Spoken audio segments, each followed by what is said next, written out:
51 sapi, 37 kambing gitu. Nanti kalau di jamaah semua ingin melihat dokumentasinya ada di media sosial kami ya, di Instagram, di Facebook itu ada. Yang tahun ini juga ada, sudah di posting begitu. Jadi kami melibatkan banyak sekali relawan, kurang lebih 500 orang begitu Pak. Dan itu warga Jogokarian gitu. Kenapa banyak dan kenapa harus cepat? Karena salah satu alasannya adalah daging kalau terlalu lama terpapar udara, maka bakterinya akan semakin banyak. Jadi kita upayakan distribusi daging itu sudah dimulai pukul 10 pagi. Jadi penyembelihan pukul 8, pukul 10 sudah didistribusikan, diantarkan. Tidak ada yang mengambil ke sini, baik sohibul maupun warga. Tidak ada yang mengambil ke masjid, tapi diantarkan.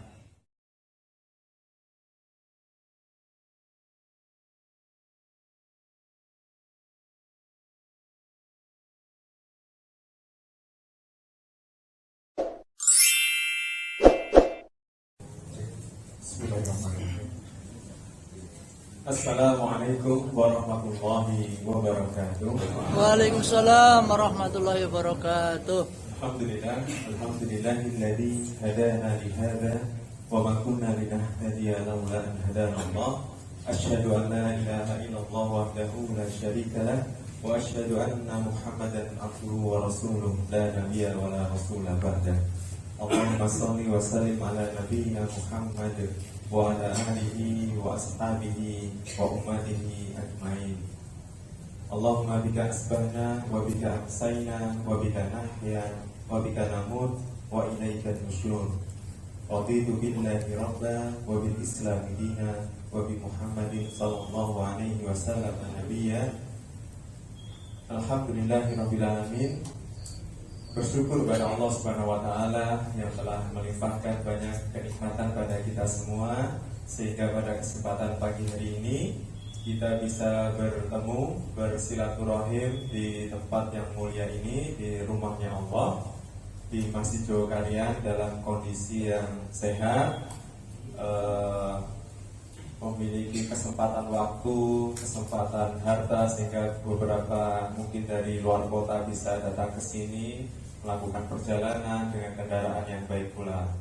Banyak sekali yang patut kita syukuri, dimulai dari aktivitas kita bangun tidur tadi, hingga sholat subuh berjamaah, hingga menjelang pagi ini, gitu ya.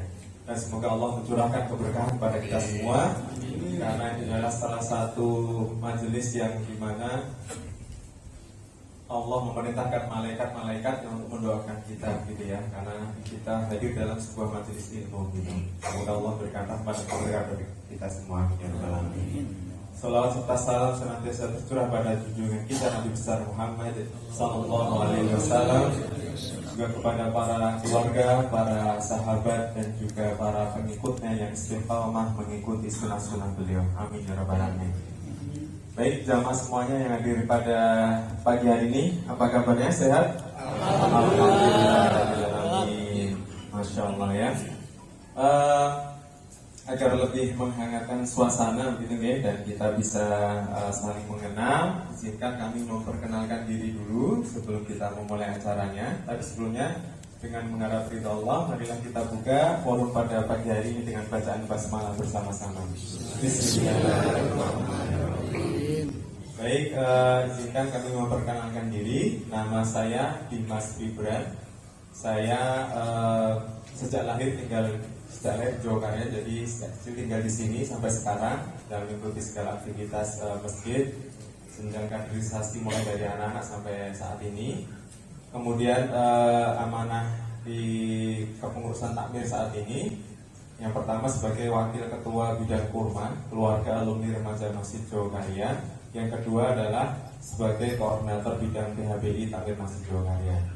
Nah, pagi hari ini saya diberi amanah oleh takmir untuk membersamai jamaah semuanya dalam rangka sharing manajemen masjid, ya, bincang-bincang tentang manajemen masjid, khususnya Masjid Jogokarian gitu. Nanti kita akan tampilkan beberapa slide, kemudian kita buka sesi tanya jawab gitu. Nah, Selanjutnya kami mohon berkenan juga perwakilan jamaah untuk memperkenalkan diri gitu ya. Singkat saja karena sepertinya ada banyak rombongan. Jadi cukup dari mana dan jumlahnya berapa agar kita nanti saling mengenal dengan saudara-saudara kita yang duduk di sebelah kita. Gitu ya. Silakan Bapak. Assalamualaikum warahmatullahi wabarakatuh. Nama saya Haji Solihin. Kami dari pengurus Masjid Ar-Rahim Perumahan Maros Regensi, Kabupaten Maros, Sulawesi Selatan. Terima kasih. Assalamualaikum warahmatullahi wabarakatuh. Nama saya Sardikan dari Takmir Masjid Nurul Hidayah Kepanjen bersama 50 jamaah. Assalamualaikum Panjen Malang. Sekian, terima kasih. Assalamualaikum. Assalamualaikum warahmatullahi wabarakatuh.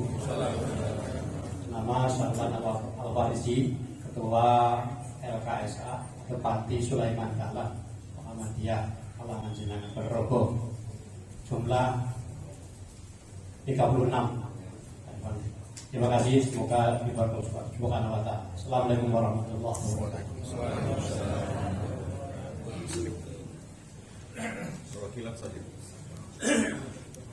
Assalamualaikum warahmatullahi wabarakatuh. Kami dari pengurus takmir Masjid Al-Muhajirin Purwosari Pasuruan. Jumlah 50 orang.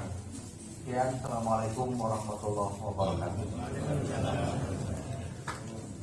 Perwakilan. Assalamualaikum warahmatullahi wabarakatuh. Assalamualaikum. Nama saya Khairul Anam dari Masjid Al-Muflisin Jalan Lahor, Kota Wisata Batu. Peserta 50 orang. Terima kasih. Assalamualaikum warahmatullahi wabarakatuh. Waalaikumsalam. Saya 6 orang tadi Pak ya. 6 orang. Perwakilannya.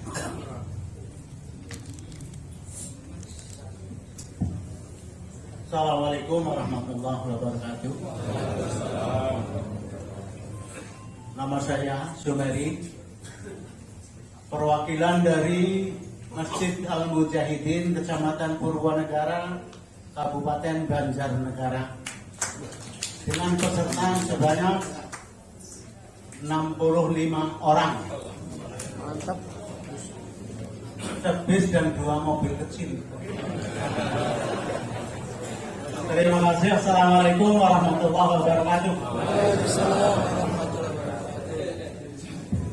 Assalamualaikum warahmatullahi wabarakatuh.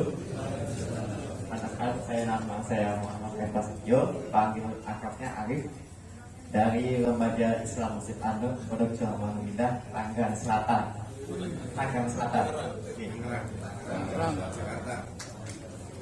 Assalamualaikum warahmatullahi wabarakatuh. Waalaikumsalam. Jumlahnya 4 orang.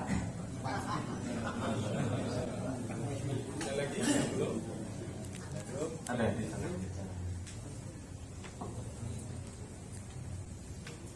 Assalamualaikum warahmatullahi wabarakatuh. Perkenalkan, nama saya Umar Fauzi dari Banyumas. Ya, apa? Dari Masjid Al-Falah dengan jumlah peserta 12 orang. Terima kasih. Wassalamualaikum warahmatullahi wabarakatuh. Ada lagi yang belum? Perorangan? Sudah semua? Di belakang sudah? Hah? Ibu-ibu, oh itu ibu-ibu ada. Silakan baiknya ya, nggak apa-apa.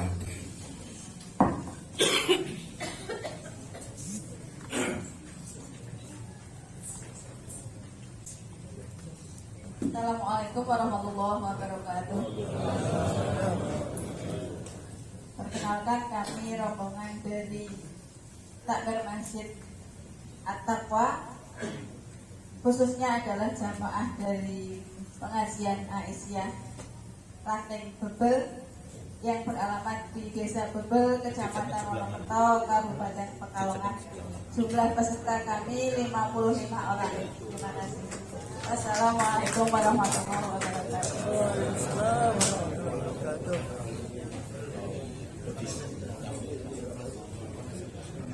Sudah semua? Sudah ya? Perorangan ada? Bapak? Oh,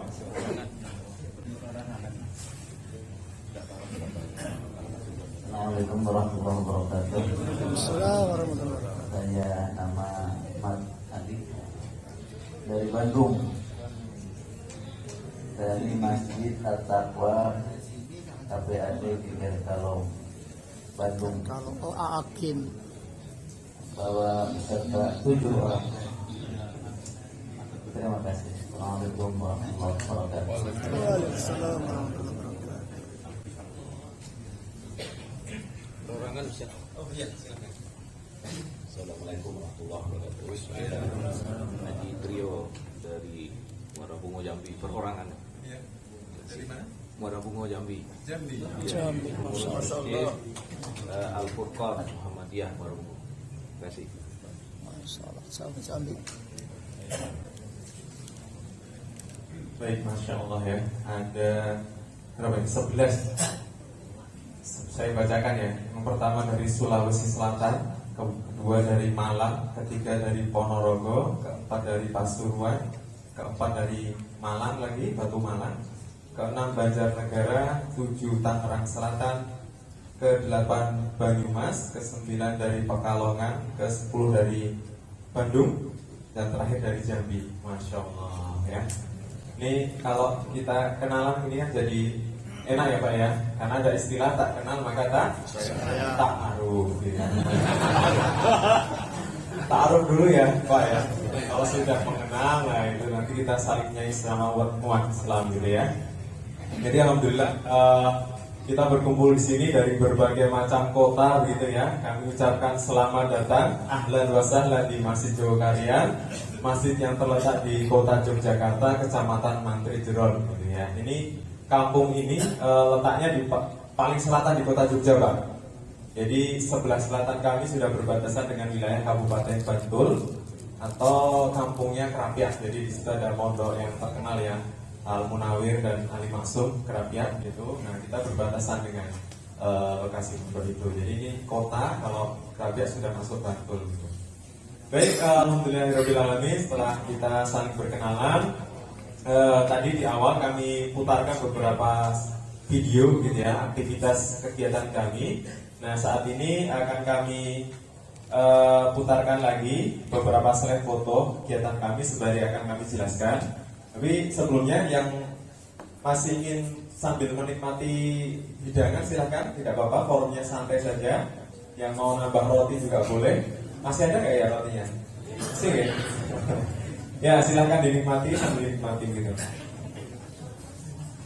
Nah ini tahun 2016, ya, tahun 2016 Masjid Jogokarian ditunjuk oleh pemerintah Republik Indonesia sebagai masjid besar percontohan di bidang idaroh. Kemudian ini suasana sholat subuh yang tadi pagi kita ikuti bersama. Semua tadi sholat subuh di Jogokarian? Alhamdulillahirobbilalamin. Ini seperti yang kita lakukan tadi, memang kapasitas Masjid Jogokarian ini, ruang masjid utama lantai 1, lantai 2, perpustakaan, kemudian ruang ini juga dipakai untuk sholat, kemudian plaza di bawah. Itu kalau dipakai semua kapasitas maksimal paling hanya sekitar 1000 orang lah, 1000 atau 1200. Nah kalau lebih dari itu biasanya sampai ke jalan gitu, seperti yang kita saksikan tadi pagi gitu ya. Kemudian ini setiap subuh ada kultum, kemudian ini beberapa dokumentasi, dan ini contoh publikasi acara kami Pak. Jadi sengaja kami tampilkan contoh publikasi gitu ya. Kenapa? Karena di situ ada gambar makanan gitu. Di publikasi kami nanti akan banyak tertampil gambar makanan. Karena salah satu program utama kami itu makan, dan makan. Cocok mau ini. Kemudian ini Kampung Ramadan Jogokarian, salah satu event terbesar yang rutin kami selenggarakan. Sudah memasuki tahun ke-18. insya Allah tahun depan tahun ke-19. Jadi branding Kampung Ramadan ini kami buat 18 tahun yang lalu karena kami melihat bahwa Ramadan itu hanya dirasakan di masjid saja gitu dulu gitu ya. Jadi ketika pulang dari masjid ya biasa, tidak ada Ramadan lagi gitu, rasanya tidak, syiarnya itu tidak terasa. Nah, kemudian takmir dulu, kemudian membuat event ini Kampung Ramadan, di mana seluruh kampung ini dihias dengan pernak-pernik Ramadan, kemudian kegiatannya full gitu, dihidupkan selama 30 hari gitu ya. Terus pelibatan seluruh warga jamaah gitu, sehingga Ramadan itu benar-benar dirasakan. Dan event ini event terbesar gitu ya, karena kami mengelola ribuan orang setiap harinya, bisa 4.000-5.000 orang yang hadir ke sini, dan mengelola uang miliaran gitu Pak, di dalam 1 bulan saja begitu. Kemudian ini beberapa contoh hiasan gitu ya, dekorasi jalan. Nah, kami juga ketika Ramadan menghadirkan imam-imam dari Palestina bekerjasama dengan Lembaga Kemanusiaan Sahabat Al-Aqsa. Ini foto ketika sholat tarawih di bulan Ramadan. Nah, ini pasar sore, Bu. Pasar sore ini adalah salah satu kegiatan di dalam Kampung Ramadan. Jadi Kampung Ramadan itu kegiatannya banyak sekali gitu ya. Salah satunya adalah pasar sore. Nah, pasar sore ini adalah kegiatan yang dibuat oleh bidang ekonomi takmir Masjid Jawa Karya. Tujuannya adalah pemberdayaan ekonomi umat. Jadi semangatnya adalah ketika Ramadan dulu para pedagang itu omsetnya agak turun karena tidak bisa berjualan makanan dari pagi gitu ya. Nah, kami tidak ingin takmir masjid itu tidak ingin melihat warga dan jamaahnya itu agak lesu gitu karena omsetnya turun. Kemudian masjid membuat pasar. Tapi pasarnya ini harus diatur oleh masjid gitu ya, agar tidak mengganggu ibadah gitu ya. Nah, akhirnya pasar ini hanya boleh buka setelah sholat berjamaah asar dan tutupnya nanti ketika adzan maghrib. Jadi efektif jualannya paling hanya 2 atau 2,5 jam saja. Tapi jangan ditanya soal omsetnya Pak. Setiap pedagang alhamdulillah selalu laris manis gitu ya. Dan sepanjang jalan Jawa Karya yang kurang lebih 800 meter ini bisa terisi kurang lebih 300 tenan atau 300 pedagang. Tapi yang mendaftar biasanya 2 kali lipat, bisa 500-600 pedagang gitu ya. Karena mereka tahu ketika berjualan di sini dagangannya ludes gitu.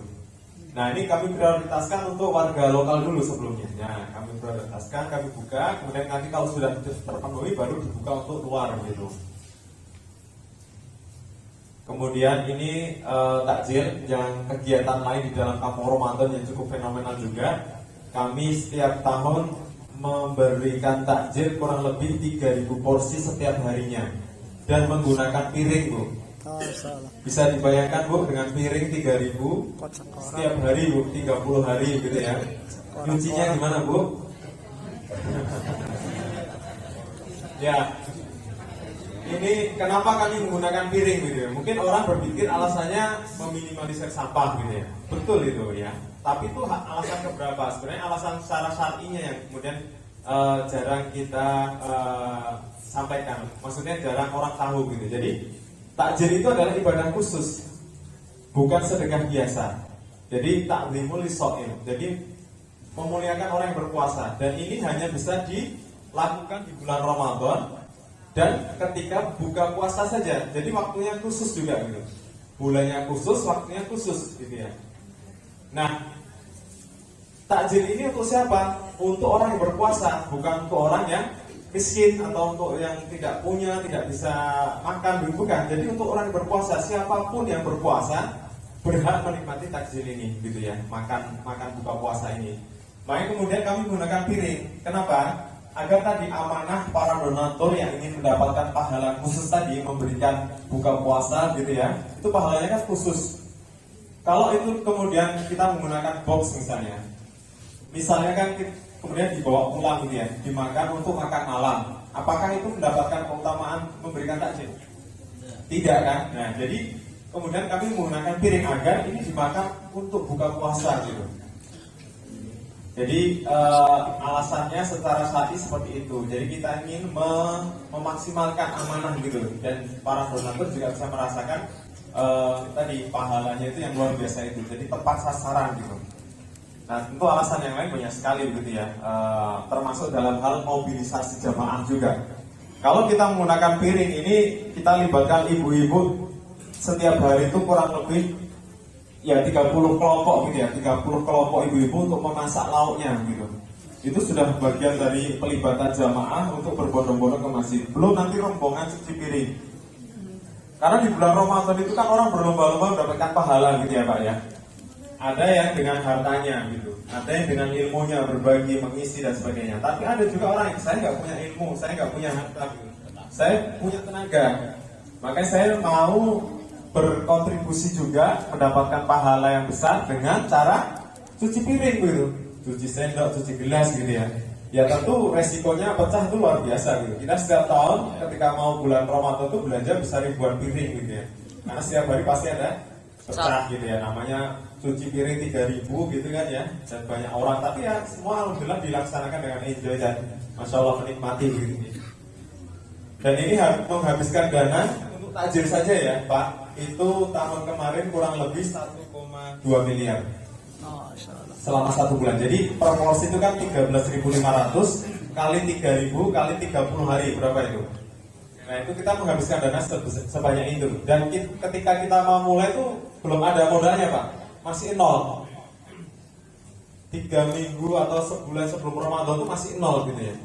Dan alhamdulillah Allah mencukupkan gitu ya. Dan itu harus kita habiskan juga. Jadi tidak saya, karena ini akadnya khusus, harus habis di bulan Ramadan, tidak boleh digunakan untuk pos yang lain gitu. Jadi 1,2 miliar itu langsung kita habiskan. Tahun depan butuh segitu lagi, kita cari lagi, insya Allah kita habiskan lagi gitu. Jadi ada pos-pos khusus gitu ya dalam takbir Masjid Jokaring ini. Kemudian itu harus segera dinolkan gitu. Kemudian kita lanjutkan. Nah, tapi ketika takjil kan untuk semua orang ya, untuk semua orang yang berpuasa. Artinya orang yang puasa silakan datang ke masjid. Kalau perlu di rumah tidak perlu masak lagi gitu. Makanya menunya istimewa, anggarannya besar gitu. Jadi ibu-ibu semuanya keluarganya dibawa ke masjid semuanya.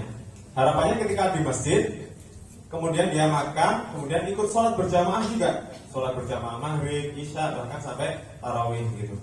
Nah, untuk sahurnya, tadi kan kalau orang ke masjid insya Allah aman ya 30 hari buka puasa sudah nggak perlu mikir lagi gitu. Untuk sahurnya kita juga memikirkan, kita berikan subsidi sahur, bantuan paket sembako gitu ya, digunakan untuk masak sahurnya. Jadi takjil aman, sahur aman gitu. Tapi untuk sahur saat ini untuk takjilnya, untuk sahurnya saat ini kita batasi untuk warga duafa, baik yang warga jamaah warga maupun non warga gitu. Kemudian ini ada tulisan yang menarik, masjid itu mensolidkan, mencerdaskan, menyenangkan dan mengenyangkan. Sudah kenyang belum pagi ini? Belum. Silakan jajan nanti sih sambil dibawa ke sini gitu ya. Sambil makan nggak apa-apa Pak. Kalau rotinya masih silakan ngambil lagi ya. Jadi yang sebelah kiri itu menu piring itu adalah ketika Ramadan, yang kanan ketika Jumatan. Jadi ketika Jumatan kita juga ada makan bersama gitu di sini. Pokoknya di sini banyak program makan dan makan gitu ya. Idul Adha baru saja kita laksanakan tahun 2022 ini kemarin ya. Ini data tahun 2001, 50 sapi, 35 kambing. Tahun ini kita menyembelih 51 sapi dan 37 kambing. Alhamdulillah setiap tahun selalu meningkat. Walaupun pandemi meningkat juga gitu ya, alhamdulillah. Dan kita mulai pukul 8 pagi, selesai penyembelihan itu pukul 11 lebih dikit. Jadi sebelum adzan zuhur sudah selesai semuanya. 51 kambing itu 51 sapi, 37 kambing gitu. Nanti kalau di jamaah semua ini melihat dokumentasinya ada di media sosial kami ya, di Instagram, di Facebook itu ada. Yang tahun ini juga ada, sudah di posting begitu. Jadi kami melibatkan banyak sekali relawan, kurang lebih 500 orang begitu Pak. Dan itu warga Jogokarian gitu. Kenapa banyak dan kenapa harus cepat? Karena salah satu alasannya adalah daging kalau terlalu lama terpapar udara, maka bakterinya akan semakin banyak. Jadi kita upayakan distribusi daging itu sudah dimulai pukul 10 pagi. Jadi penyembelihan pukul 8, pukul 10 sudah didistribusikan, diantarkan. Tidak ada yang mengambil ke sini, baik sohibul maupun warga. Tidak ada yang mengambil ke masjid, tapi diantarkan. Nah, kami buka 3 kategori, Pak. Reguler, super duper. Ini saya historisnya saya ceritakan. Biasanya kan di tempat lain hanya 1 kategori ya, Pak, untuk kolektif lembu ya. 1 tipe gitu ya. Kalau di kami ada 3. Kenapa? Karena pengalaman kami gitu, ketika kita membeli sapi yang lebih besar gitu ya, ternyata perolehan dagingnya itu, kalau kita beli lebih besar itu harganya tidak sampai 2 kali lipat, tapi perolehan dagingnya bisa 2 kali lipat. Artinya secara hitung-hitungan harga per kilo daging itu lebih murah gitu. Maka kita sampaikan ke jamaah, bagi yang rezekinya berlebih atau maksudnya ada, itu silakan mengambil kolektif yang super. Kalau mungkin ada lagi yang super duper, yang 1 orang itu 10 juta. Jadi kita belikan sapi yang kurang lebih harga 70 juta gitu. Dan itu keluarnya 1 ton, Pak. Kemarin ada 2 super duper dari 51 sapi itu. Kemudian yang supernya ada kurang lebih 5 kalau tidak salah. Sisanya reguler. Alhamdulillah. Kemudian ini bagian sohibul yang reguler 6,8 kilo, supernya 12 kilo per sohibul ya. Kemudian yang dupernya 19 kilo gitu. Ini adalah progress report yang dibentuk disusun oleh tim media dan IT-nya Masjid Jokaryan. Ini penting sekali, Pak, untuk memantau progres penyembelihan dari awal hingga akhir. Karena kalau tidak terpantau, kita tidak tahu permasalahan itu ada di mana. Misalnya penyembelihan pukul 8 dimulai, jam 9 sudah dapat 30 sapi. Tapi ketika dicek pengeretan kok baru 10 yang selesai, berarti ada kendala di situ. Makanya kemudian kita koordinasi dengan personalia untuk menambah person di situ. Jadi kita terpantau, seluruh divisi itu terpantau. Ini berapa targetnya pukul sekian berapa, itu terdata semuanya. Nanti makanya di sini tertulis ya, sapi 50 tersembelih dari 50 pukul 11.07 itu yang paling kiri atas itu. Jadi sudah selesai semua pukul 11 lebih sedikit gitu ya. Tahun kemarin ini, tahun sekarang 51 dan 37 kambing. Dan ini distribusi penyembelihan. Nah ini distribusinya di DIY dan juga beberapa daerah di Jawa Tengah gitu ya. Nah ini gambar makanan lagi, Pak. Mantap, ibu-ibu ini cocok ya. Cocok ya. Dibayarkan dulu ya, Pak ya. Masih tahu dagingnya di rumah? Yes. Oh habis. Masya Allah ya. Kemudian ini pasar rakyat. Bedanya dengan pasar sore tadi, semangatnya sama. Jadi pemberdayaan ekonomi umat. Kalau tadi karena terdampak tidak bisa jualan di waktu Ramadan, kalau ini terdampak COVID, Pak. Tentu kita semua terdampak COVID ya secara ekonomi kemarin ya. Makanya kemudian takmir memberikan solusi. Oke, kita bangkitkan ekonomi umat gitu ya. Kita buatkan pasar lagi. Nah, tapi ketika dibuatkan pasar, pedagang itu ragu-ragu, Pak. Ragu-ragunya begini. Lah, kondisi ekonomi kan lagi susah gitu ya. Nanti kalau kita jualan siapa yang beli gitu kan? Pasti pertanyaan itu muncul. Beda kalau Ramadan tadi karena normal, ekonominya normal gitu ya. Kalau ini kan karena COVID kemarin semuanya terpuruk gitu ya. Pasar oke dibuka, tapi yang beli siapa gitu? Oh iya juga ya. Akhirnya takmir memberi solusi tambahan. Yaitu setiap jamaah yang sholat subuh berjamaah di masjid diberikan voucher senilai 10.000. Ada yang pernah datang ke sini waktu masih zaman voucher ini? Mendapatkan voucher 10.000 setiap sholat subuh berjamaah di sini. Satu orang mendapatkan voucher 10.000 dan tiap hari kami mengeluarkan kurang lebih 1.800 voucher atau 18 juta untuk traktir jamaah gitu ya. Dan alhamdulillah itu pasarnya berjalan. Itu mulai bulan Agustus hingga kemarin menjelang Ramadan. Itu kurang lebih 6 bulan lah. 6 bulan kita selenggarakan pasar ini. Dan alhamdulillah sekarang masih ada pasarnya tanpa voucher gitu. Jadi itu gimana kita membangkitkan ekonomi umat itu harus dengan stimulan-stimulan khusus dan dengan strategi-strategi khusus gitu ya. Dan sekarang alhamdulillah pasarnya sudah jadi gitu. Nah kemudian ini beberapa publikasi acara, beberapa asatid nasional yang pernah hadir ke sini dari berbagai macam golongan, dari berbagai macam harokah gitu ya. Semuanya bisa berkumpul di sini. Tidak ada yang kemudian kita beda-bedakan gitu ya. Nah, ini tamu istimewa kita pernah hadir ke sini, salah satu imam dari Masjidil Haram. Bapak Ibu yang pernah haji atau umroh, ini salah satu imam di sana ya, Syekh Adel Al-Kalbani pernah datang ke sini dan menjadi imam di Masjid Dzulkarnain. Waktu itu ditemani oleh Syekh Ali Jabir rahimahullah.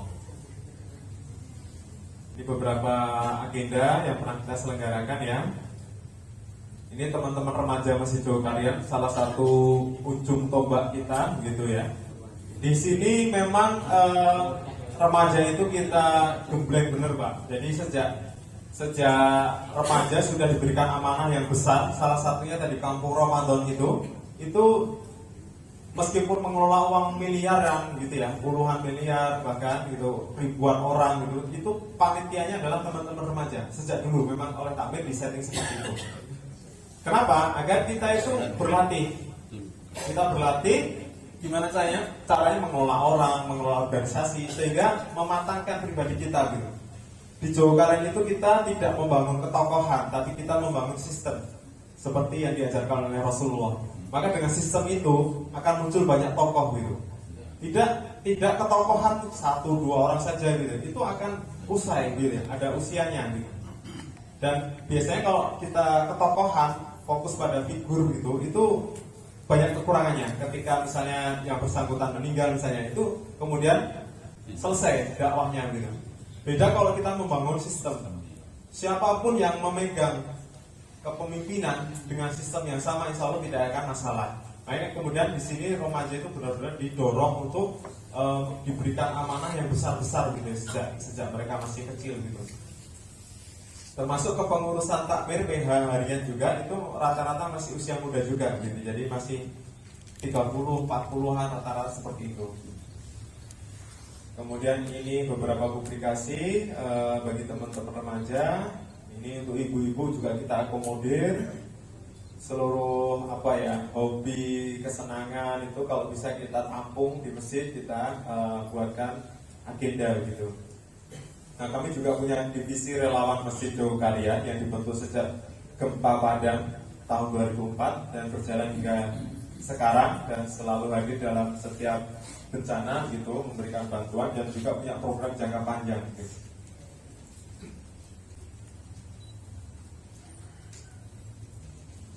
Nah, ketika COVID kami juga membentuk relawan COVID gitu ya, dengan tim pemakaman jenazahnya gitu ya, dan tim kesehatan juga di Masjid Dzulkarnain. Jadi kita juga merawat banyak jamaah waktu itu gitu, ketika rumah sakit juga penuh gitu, dan kita juga punya tim medis, ada dokternya, ada perawatnya gitu, sehingga kita bisa memberikan bantuan medis kepada yang membutuhkan. Alat tes genos ini pernah kita buka juga. Ini sejarahnya dulu ketika tes masih sangat mahal gitu ya. Tes PCR masih berapa itu, jutaan, 1 juta mungkin ya. Antigen 100.000, padahal banyak orang-orang yang sekolah, kuliah yang membutuhkan tes gitu ya untuk syarat administrasi gitu. Makanya masjid kemudian membeli alat ini yang dibuat oleh UGM, kurang lebih harganya 70 juta waktu itu. Kita berpikir ingin meringankan beban masyarakat gitu dengan harga tes yang murah, karena kita dulu termurah kalau tidak salah hanya 15.000 per. Nah, kita mikirnya beli 70 juta, tesnya cuma 15.000, ini BEP-nya lama sekali gitu kan, kembali modalnya itu lama gitu. Tapi ya semangatnya kita ingin meringankan beban masyarakat, apalagi COVID gitu ya. Tapi ya itu Allah kemudian memudahkan seluruh urusan gitu ya. 1 hari setelah kita beli itu ada donatur yang kemudian mengganti biaya beli alat tes ini. Padahal kita pikirnya wah ini kayaknya lama ini untuk balik modal gitu. Makanya kita sebagai takmir tadi Ustaz Jazir ya, ketua Dewan Surok kami, takmir itu harus berpikirnya set mentalnya seperti orang kaya. Tidak boleh orang yang kikir. Harus ya tadi nyah-nyoh kalau bahasa Jawanya, talcul gitu ya. Karena itu bukan uang takmir, tapi uangnya Allah, uangnya umat gitu ya. Harus segera disalurkan. Agar apa? Agar terasa keberkahannya. Kalau uang itu hanya berhenti di rekening saja, yaitu nanti rasanya beda gitu ya. Nanti kita bahas lebih mendalam terkait dengan dana gitu, oke? Kemudian kami punya juga Baitul Mal Masjid Jogaren yang menyalurkan dan menerima zakat fitrah, zakat mal yang disalurkan kepada pihak yang membutuhkan ya, 8 asnaf itu. Kemudian ini ATM beras, Bapak Ibu yang mungkin belum pernah melihat, nanti ketika selesai acara silahkan turun ke bawah di dekat kantor takmir ada satu mesin ATM gitu ya di depan lift yang sedang dibangun itu. Itu kalau ditempel kartu keluarnya beras lah. Tapi jangan kartu Bapak belum terdata di sini ya. Jadi kalau Bapak ATM keluarnya uang, kalau di sini ATM keluarnya beras gitu ya. Jadi ATM beras ini untuk warga yang sudah terdata di kami gitu, nanti tinggal ditempelkan. Ada jadwalnya hari Senin, Selasa gitu, bisa mengambil ketika waktu sholat gitu. Berapa kilo Pak Ustadz? Ya? Berapa kilo? ATM Jatahnya? Iya. Per orang kalau tidak salah, beda-beda Pak, ada yang 2 liter ada kalau tidak salah. Iya beras itu. Kemudian ini beberapa publikasi acara, ada tulisan menarik ya, apapun harokahmu, aku saudaramu. Ini beberapa ustadz ya yang pernah hadir sini, banyak sekali macam-macam dari berbagai macam harokah, dari berbagai macam golongan. Masjid Jogaren ini wakafnya Muhammadiyah Pak. Kami tidak membatasi diri pada satu organisasi saja. Kami terbuka untuk seluruhnya. Kajiannya di sini macam-macam dari berbagai macam golongan tadi gitu ya. Jadi terbuka, mau dari mana-mana pun boleh gitu. Di sini imamnya kunut kita ngikut, nggak kunut kita juga ngikut. Jadi sudah terbiasa jamaah itu. Tidak ada yang kemudian ribut-ribut gitu, perbedaan hal-hal yang seperti itu gitu. Karena sudah teredukasi lama. Jadi semuanya dibuka. Begini loh kalau dasarnya ini, kalau beda ini gitu. Jadi semuanya dibuka. Oh jadi warga dan jamaah itu paham, wawasannya semakin luas. Tidak kemudian terkotak-kotak terus. Jangan sampai karena misalnya pengurusnya dari golongan A misalnya, nanti yang diundang pengisinya dari itu terus gitu. Jadi tidak terbuka, nanti melihat saudaranya berbeda sedikit sudah wah salah itu, wah itu salah itu, bid'ah itu. Padahal karena kurangnya ilmu gitu ya. Karena kurangnya ilmu sehingga kita mudah menyalahkan orang lain gitu. Kalau kita kemudian ini saya yakin dari sini juga macam-macam ini latar belakangnya gitu ya. Ngajinya beda-beda gitu ya. Tapi tidak masalah gitu ya. Jadi karena kita itu yang lebih kita tekankan adalah ukhuwah kita gitu, persamaannya gitu. Kita ibadah bersama-sama gitu. Tidak ada yang kemudian Bapak Ibu kalau tidak ke Mekah Madinah di sana lebih variannya lebih banyak lagi gitu ya. Beda-beda banget, nanti ada dari takbirnya beda, tahiyatnya beda, ada yang muter, ada yang gini, ada yang diam gitu ya. Ada yang sujudnya tangan dulu, ada yang lutut dulu gitu. Kalau di sini ribut, wah enggak lutut dulu yang benar, tangan dulu gitu ya. Padahal yang salah apa Pak? Ya enggak salah. Yang salah itu kepala dulu Pak. Oh itu sakit juga itu. So, kalau nggak percaya silakan dicoba ya. Sujud kepala dulu gitu. Satu. Tapi yang paling salah tuh yang nggak sholat dan ribut gitu. Nah itu paling salah itu. Nah gitu ya. Ini kita percepat, ini untuk anak-anak juga kita perbanyak kegiatan karena itu anak-anak itu adalah modal utama kita gitu ya. Jangan sampai anak-anak malah kemudian dihalangi karena ramai misalnya untuk ke masjid. Jangan sampai, kita punya strategi-strategi yang bisa kita lakukan kepada anak-anak. Ini untuk muslimah, ada yang masih remaja, ada yang ibu-ibu, kegiatannya juga banyak sekali gitu ya. Masjid itu harus menyatukan umat karena semuanya harus berjamaah gitu ya. Jadi perbedaan latar belakang tidak masalah, yang penting kita berjamaah bersatu padu di masjid. Nah ini suasana ketika Ramadan Bu, Bapak Ibu ada yang pernah Ramadan di Jogokarian? Saya undang ya, tahun depan semoga kita diberikan umur dan kesehatan sehingga kita bisa hadir. Sesekali selama Ramadan salah satu hari datang ke sini Bu.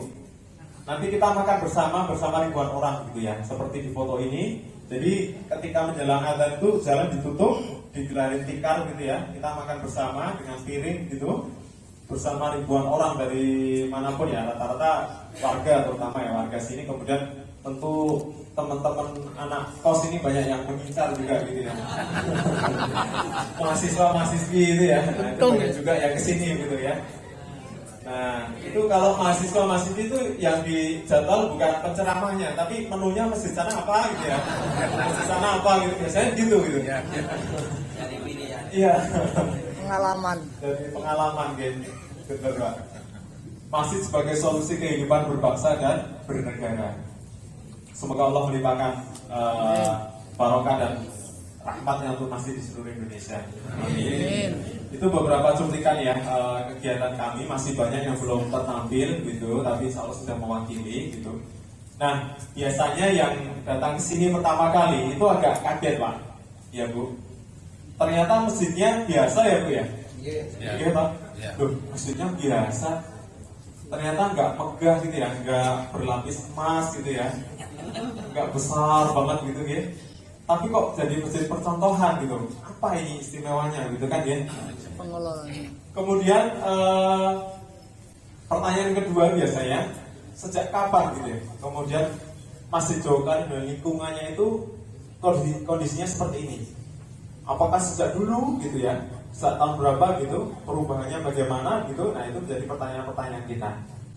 Nah kemudian ini yang akan kita bahas di materi ini pagi ini.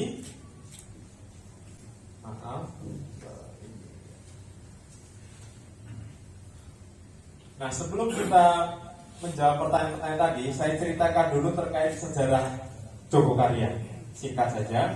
Jadi Jogokarian itu dari nama salah satu bergodo atau pasukan di Keraton Yogyakarta.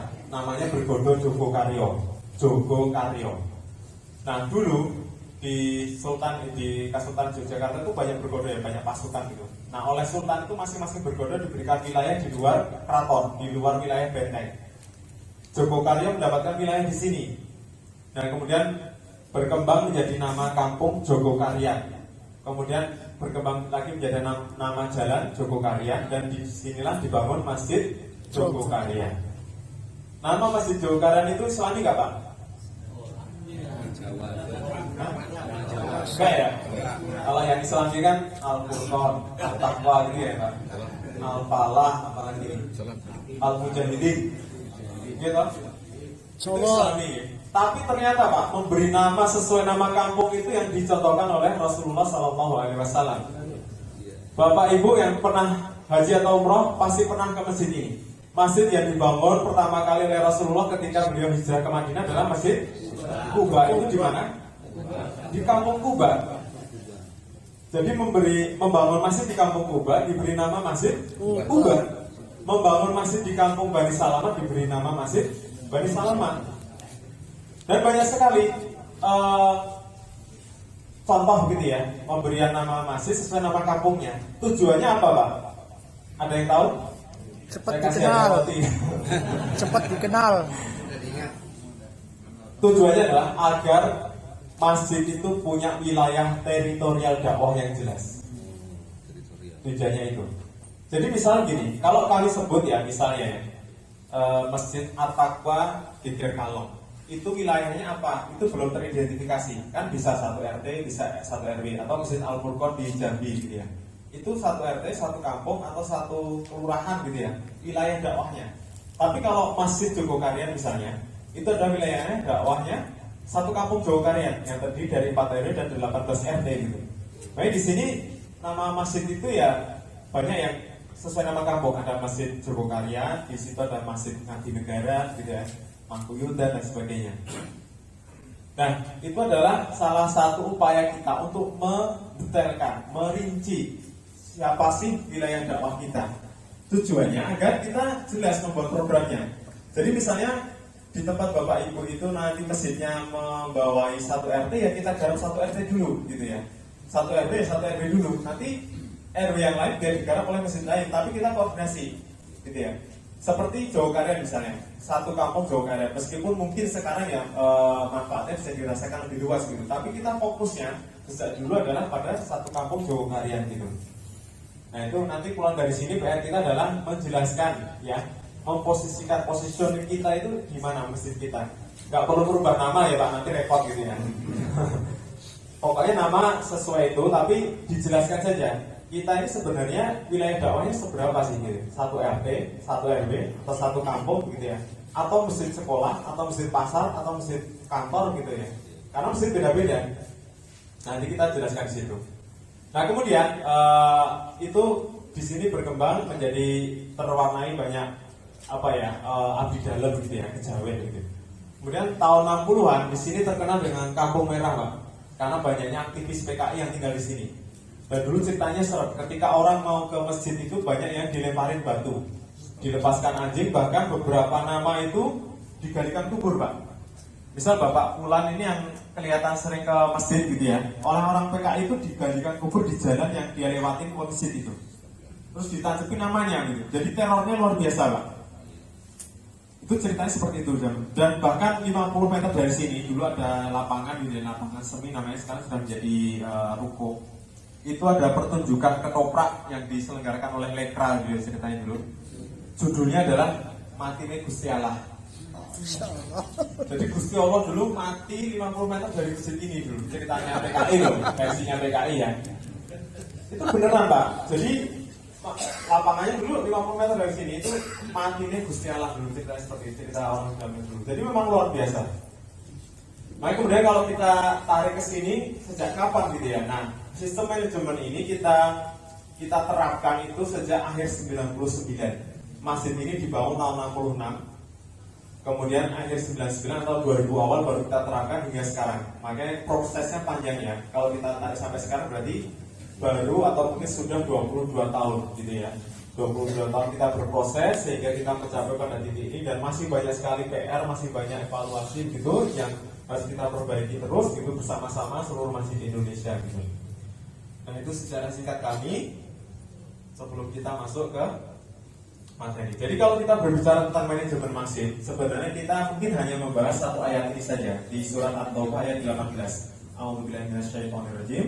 Innama ya'muru masajidallah man amana billah wal yaumil akhir wa aqamas sholata wa ataz zakat wa lam yakhsha illallah fa asa ulaika ay yakunu minal muhtadin. Di ayat ini Allah menjelaskan secara normatif orang-orang yang memakmurkan masjid Allah itu adalah orang-orang yang beriman kepada Allah dan hari akhir. Atau kita balik, orang yang beriman kepada Allah dan hari akhir, maka dialah orang-orang yang memakmurkan masjidnya Allah. Di ayat berikutnya, di kalimat berikutnya, Allah menjelaskan secara rinci.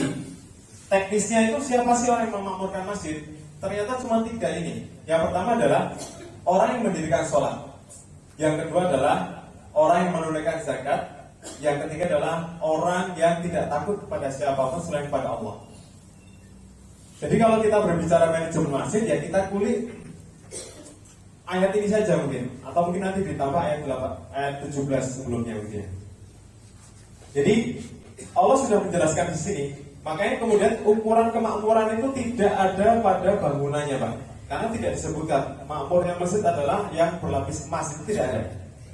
Megahnya bangunan, luasnya tanah, ya itu kalau bisa bagus gitu ya. Tapi fokus kita adalah ternyata pada SDM-nya yang Allah tekankan, kemakmuran, pada jamaahnya, terutama pada sholat berjamaahnya.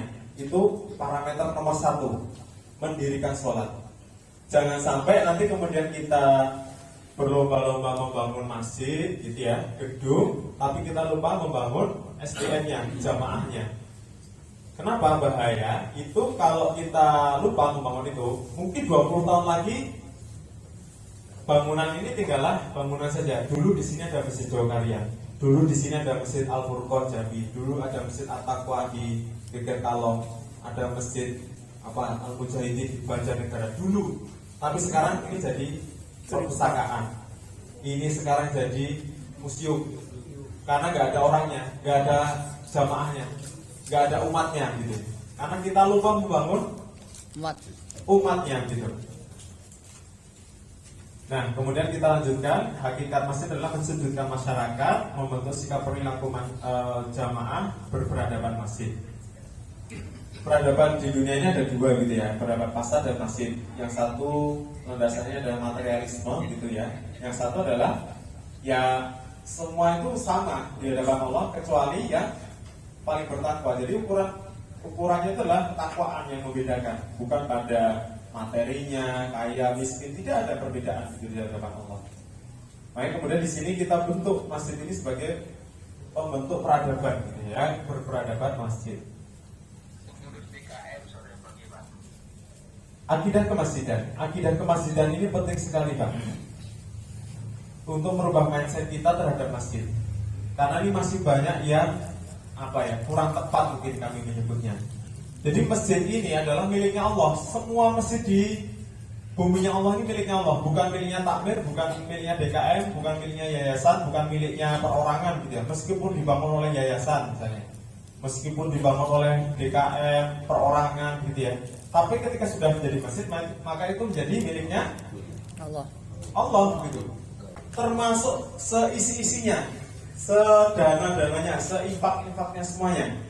Jadi tidak ada hak bagi setiap DKM, yayasan untuk kemudian menahan itu, kemudian untuk kalau fungsi kita adalah sebagai pengatur saja, melayani gitu ya. Jadi kita hanya sebagai pelayan tamunya Allah. Kita bekerja kepada Allah gitu ya. Allah nanti akan mengurusi hidup kita gitu.